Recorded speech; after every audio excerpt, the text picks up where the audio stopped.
Hello students, welcome back in our YouTube class. Today we are going to see the central idea of the poem Fire and Ice. Central idea को जानने से पहले हम एक बार फिर से इस पोएम को रिवाइज कर लेते हैं।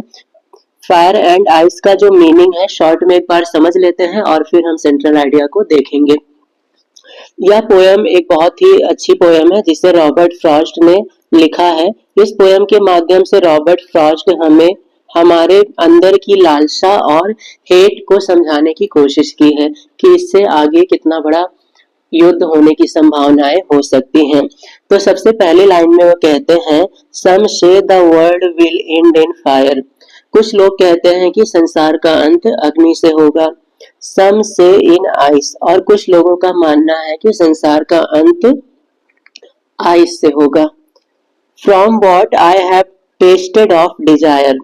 आगे वो कहते हैं कि जहां तक मैंने डिजायर अर्थात इच्छा को जाना है, डिजायर का मतलब होता है इच्छा, जहां तक मैंने इच्छाओं को समझा है, I hold with those who favour fire. मैं उन लोगों का समर्थन करता हूँ। होल्ड मीन्स एग्री होना, तो वो उन लोगों से एग्री है जो अग्नि के समर्थक है, अर्थात जिनका मानना है कि संसार का अंत अग्नि से होगा।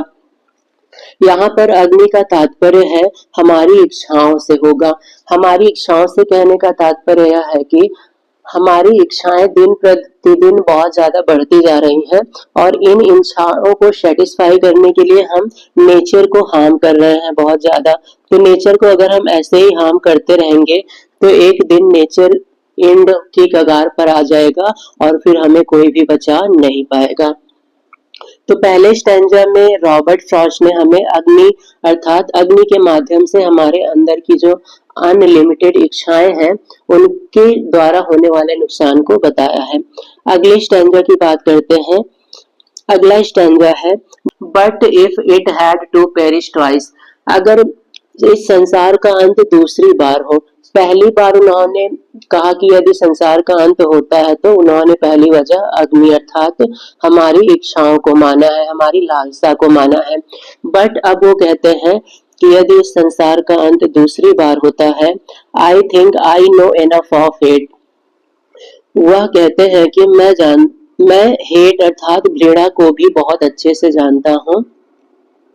To say that for destruction ice is also great and would suffice। आगे वो कहते हैं कि मैं घृणा को भी अच्छे से जानता हूँ और यह इस संसार के डिस्ट्रक्शन का तात्पर्य है विनाश। इस संसार के डिस्ट्रक्शन अर्थात विनाश के लिए वुड सफाइस का मतलब होता है सफिशिएंट, टू बी सफिशिएंट, पर्याप्त होना। घृणा भी इस संसार का अंत करने के लिए एक पर्याप्त कारक है। तो इस प्रकार से इस पोयम के माध्यम से रॉबर्ट फ्रॉस्ट हमारी दो इविल्स के बारे में हमें बताते हैं। फर्स्ट हेट और सेकंड हमारी ग्रीड, लस्ट, या फिर कह लें हमारे अंदर की अनलिमिटेड डिजायर्स। अब हम देखते हैं सेंट्रल आइडिया इस पोएम का। तो सेंट्रल आइडिया में हमें पोएम का सारांश लिखना होता है। तो कैसे लिखेंगे, ध्यान दें। Central idea of the poem fire and ice. Fire and ice का central idea.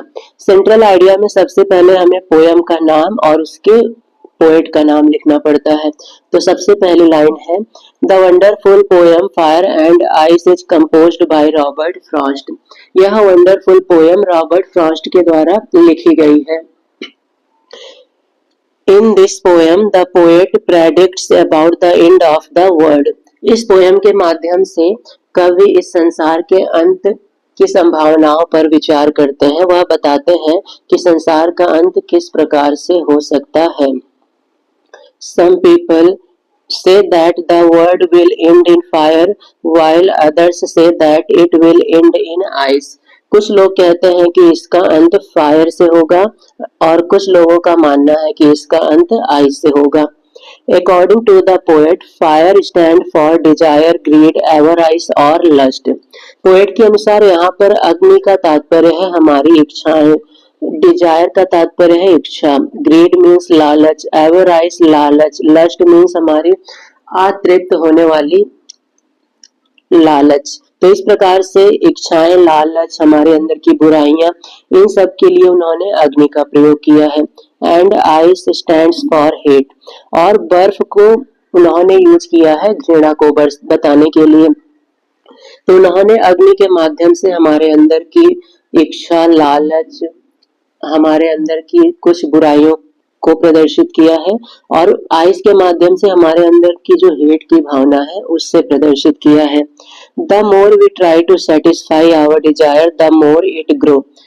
The more we try to satisfy our desire, हम जितनी ही अपनी इच्छाओं को संतुष्ट करने की कोशिश करते हैं, द मोर इट ग्रो, यह उतना ही ज्यादा बढ़ती जाती है। And there is no end to it, और इसका कोई भी अंत नहीं है। To fulfill his desire, the man will destroy the natural resources, and due to hate, terrorism will take place. To fulfill his desire, अपनी इच्छाओं को पूरी करने के लिए, the man will destroy the natural resources, व्यक्ति प्राकृतिक संपदाओं को नष्ट करता जाएगा। एंड ड्यू टू हेट, और हेट के कारण टेररिज्म अर्थात आतंक की शुरुआत होगी। दस both will cause the end of the death, इस प्रकार से ये दोनों इस संसार का एंड कर देंगे। तो इस प्रकार से एक ब्यूटीफुल पोएम के माध्यम से रॉबर्ट फ्रॉस्ट ने हमें एक बहुत ही बढ़िया मैसेज देने की कोशिश की है।